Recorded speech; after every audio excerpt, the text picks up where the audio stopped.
Hello and welcome back to the Football Rundown. We're back with the match preview today as Stockport County look to take on Barnsley in this weekend's League One fixture.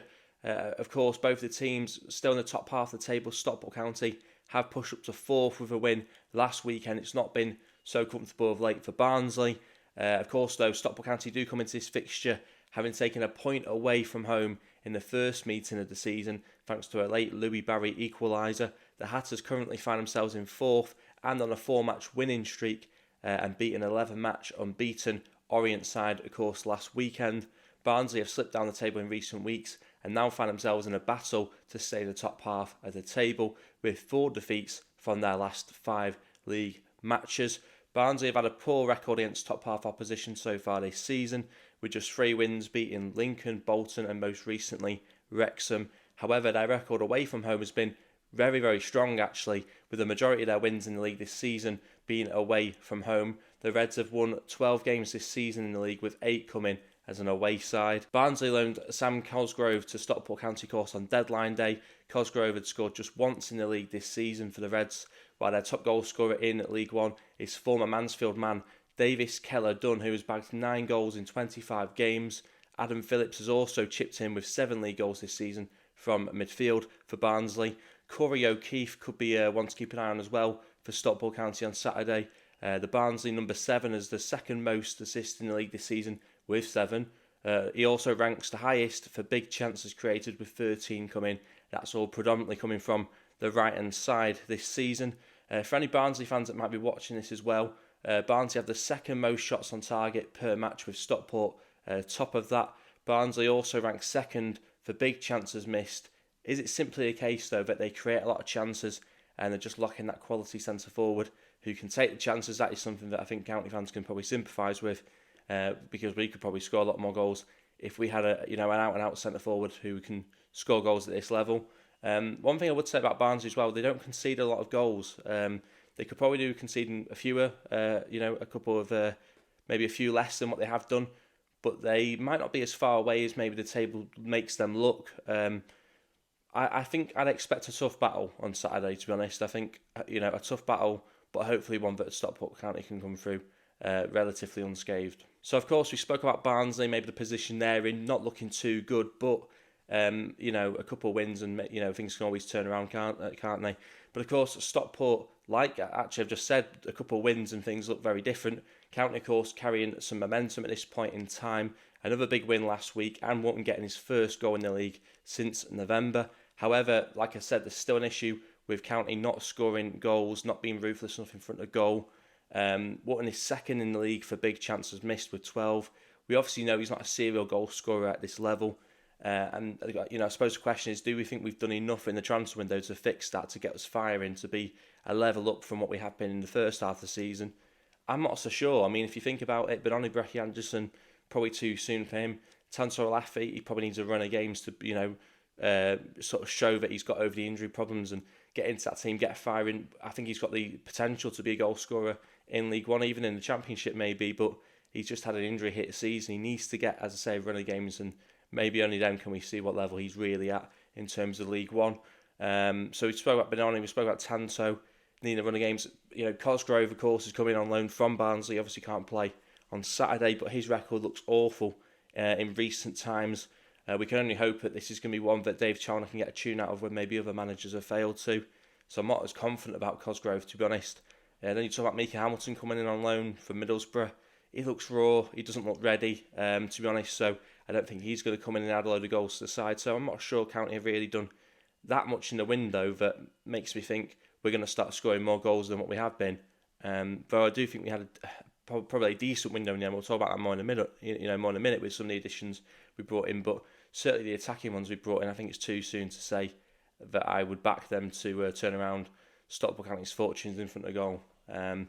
The other areas have stepped up as well. Like I say, goal scoring has been a little bit hit and miss so far this season. I'd like to have scored more goals than we have done, but let's have it right. We're still in a very, very decent position as well.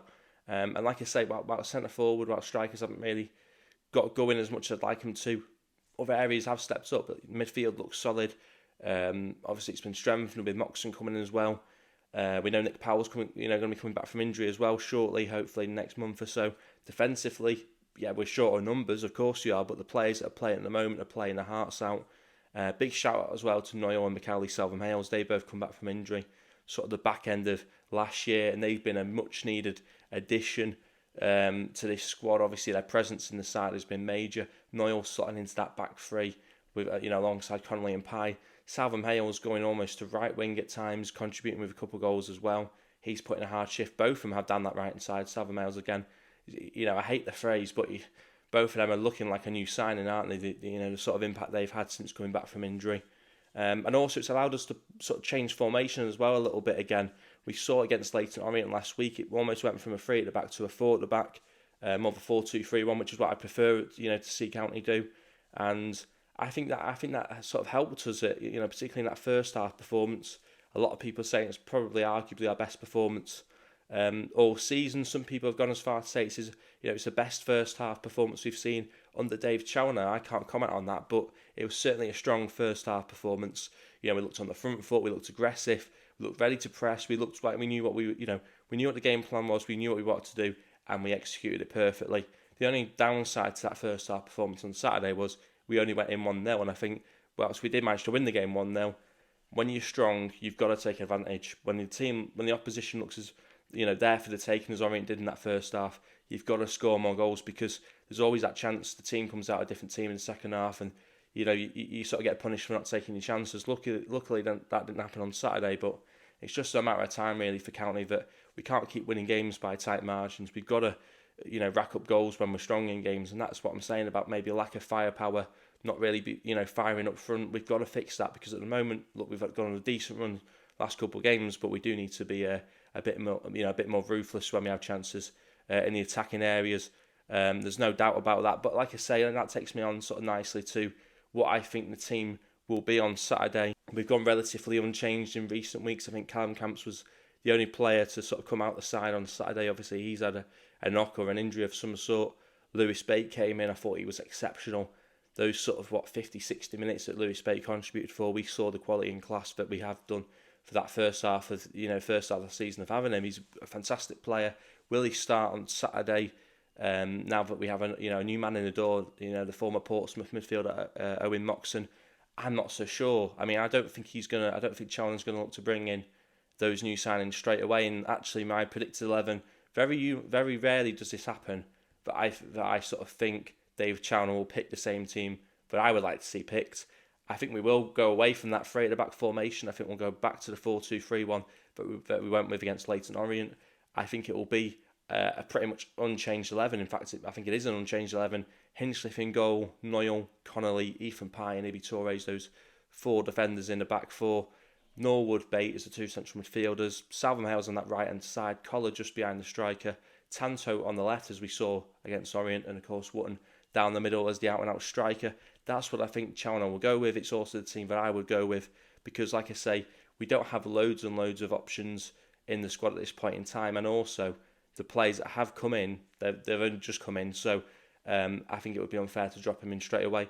Having said that, I wouldn't be entirely that surprised if Challoner did drop Owen Moxon in from the get-go. It wouldn't completely surprise me if he did do that, because I think when we signed Norwood, he pretty much dropped him straight away. It might have been Bristol, if memory serves me correct. So it wouldn't be unusual to do that for Challoner. I certainly wouldn't argue against it if he did, because he's a player which has got experience of playing this league.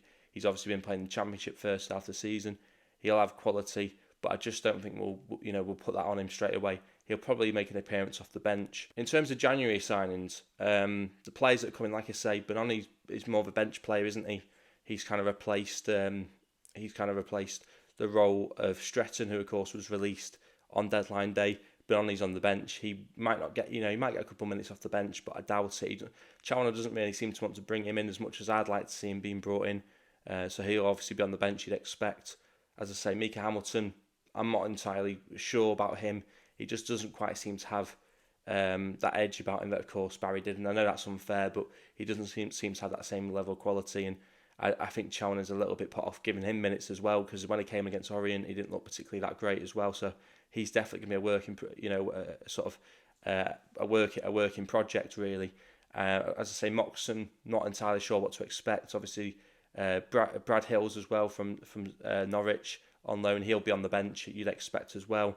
Sam Cosgrove obviously can't play, can't be included whatsoever. But it'd be interesting to see how Challoner sort of brings these players into the fold bit by bit. As I say, Cosgrove's record is not brilliant, but we have to give him the benefit of the doubt. He does come in, 27, 28 years of age though, so he doesn't have time on his side. He is expected to be in the sort of prime of his years now as a footballer. What can he contribute? Because he scored just once so far this season in league for Barnsley, so I'm not expecting him to pull up trees. I was a little bit disappointed with that signing. I think they kind of rescued it a little bit by bringing in Moxon at the end, but as much of a sort of marquee sign as it is, or it feels like it is, it's in a position which we probably didn't need to, or I didn't feel we needed to strengthen massively, and I'd rather have made that marquee signing, in the position which Sam Cosgrove plays in. But maybe, look, they see an opportunity in the window. Maybe we couldn't find that out-and-out striker, that kind of quality and level available in the window. Fair enough, but I would, in an ideal world, I'd rather have seen a player with that kind of experience and quality that Moxon has in a centre forward position. And like I say, the only positive is we're fairly strong in that midfield position now. I wouldn't expect that to be much of an issue this season. Don't forget as well, there's a name we haven't mentioned for a long time. Jay Mingy is a player which is capable of playing in a midfield position. He's also a player which is capable of playing as a right back as well, and we haven't seen much of him the last couple of months. So I'd like to know what's going on with him, to be honest. But as I say, I think that's that sort of team we're picking at the moment, that starting 11. It doesn't change too much, and I think it's because Challoner doesn't really seem to trust his squad. Hopefully he'll trust these players which he's brought in, but we'll have to wait and see. As I say, I do expect it to be a tight game. I think it'll be tougher than the league table makes it look, in all honesty. If we just have a quick look at the league table as it stands at this point in time, of course, County are in that top four now, obviously closing in on Wrexham, 5 points between us and Wrexham, level games played. Goals difference isn't that much between it either. Of course, Birmingham's still top of the table. They've got a couple of games in hand as well. Wycombe starting to drop a few points here and there recently. Maybe they could be caught up as well over the next month or so. Huddersfield have dropped a lot of points as well, which has allowed us into fourth. They've obviously dropped to fifth. Leyton Orient pushed up to sixth. Charlton as well, seventh. So it's taking shape nicely, that League One table at the moment, as you see in the bottom half of the table as well. Couple of teams which County have got in the next couple of weeks in there as well. Bristol just outside of it, quite a bit outside of it actually if you look at the points. We've got them of course on the Tuesday. A couple of teams like Northampton, we're sort of due to play Cambridge as well, rock bottom. So there's a couple of teams there at the bottom which have been there most of the season. I don't really see that changing anytime soon. It's looking more and more difficult for them to have a chance of staying in the league come the end of the season. But as I say, it will be a tough test on Saturday against Barnsley. It was a tight game in the away game as well, if I remember correctly, at the end of September. So I want to back us to win. I do think we'll win. I think we've got to win, really. I think if we have any ambitions to stay in the playoffs this season, we've got to get results in games like this, and I do think we will do that. Hopefully, will we see another clean sheet for Ben Hinchliffe? I'd like to think so, but let's wait and see. Barnsley, are they firing at the moment? I'm not too sure. So, I would back us to win just because of the fact that we're in such strong form at this point in time. That we've won 4 in a row, they've lost 4 in a row. So, I would look at it and say County have to win this, and I'm going to go for a 2-1 win for County on Saturday. So I want to get your thoughts on the team news. How do you think the transfer window went as well? Of course, give me your score predictions as well, all in the comments section below. We will be going live pre-match ahead of the game on Saturday, and of course we will go live post-match as well, so you can tune in for that one immediately. Once the full-time whistle has been blown at Edgeley Park on Saturday, we will be live on this channel, so do keep your eyes peeled for that one. But like I say, get your thoughts in on Stockport County. Don't forget to like the video, of course, if you have enjoyed it. Subscribe if you are new, and as always, thanks for watching.